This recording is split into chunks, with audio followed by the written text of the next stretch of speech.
Senator Amy Klobuchar, Minn, left, and Senator Cory Booker, NJ, on stage during the Democratic presidential primary debate in Houston on Thursday night. David J. Phillip, app contributing columnist, September 13 at 11:48 a.m. It's after Labor Day and the race for the Democratic nomination is now well underway. Despite the fact that it's a long road trip, the field seems determined to use the byways instead of the highways. Democrats know where they're headed, but they aren't so sure when they'll get there. And at this point, they might be better off with fewer passengers along for the ride. Watching last night's debate didn't do much to help clarify the route. Joe Biden, Bernie Sanders, Elizabeth Warren. You can flip the order, but nothing about this latest debate has changed anything about the standings. If you're Kamala Harris or Pete Buttigieg, the good news is that you're still in the next tier, well below the top three, and not at the bottom. Each of the other five had a memorable moment or two, but nothing that's likely to thrust him into the top five. So, where does that leave voters? Debates are not the best way to assess the most important qualities in a nominee: the capacity to sort through competing views, consume vast amounts of information and to make considered decisions, but they're part of the process. For them to be productive, we need more time to explore complex issues and sort through who can take on President Trump, and the only way to get more time with each contender is to put fewer candidates on stage.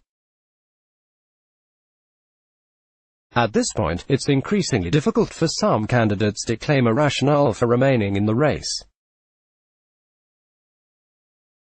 Looking at weeks of national and state polls, most of the candidates have remained in the low single digits, even some who made the debate stage last night.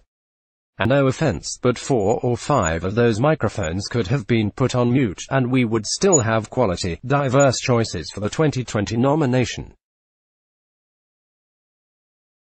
Whatever they might hope, a candidate can meet the de minimis requirements for the debate stage, have a strong single-night performance and not be in the hunt, really.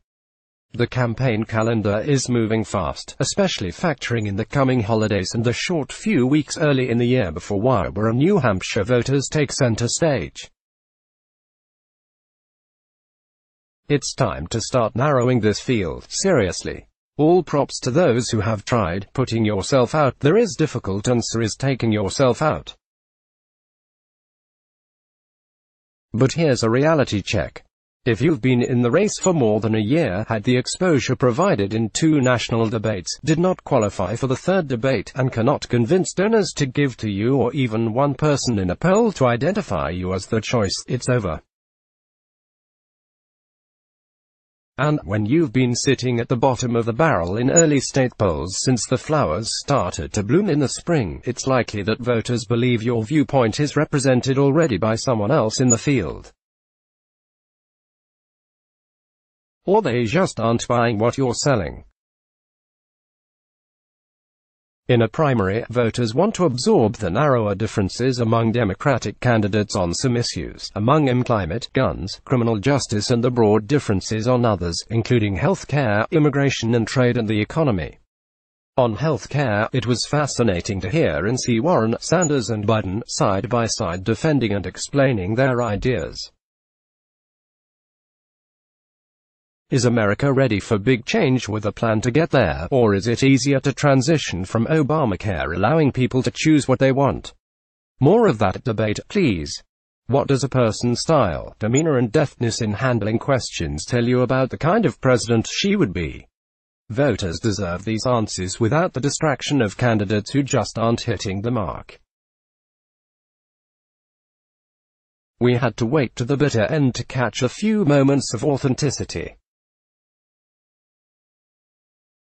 You could feel the stillness of the room as Biden shared the tragic loss of his wife and daughter and later a son to cancer.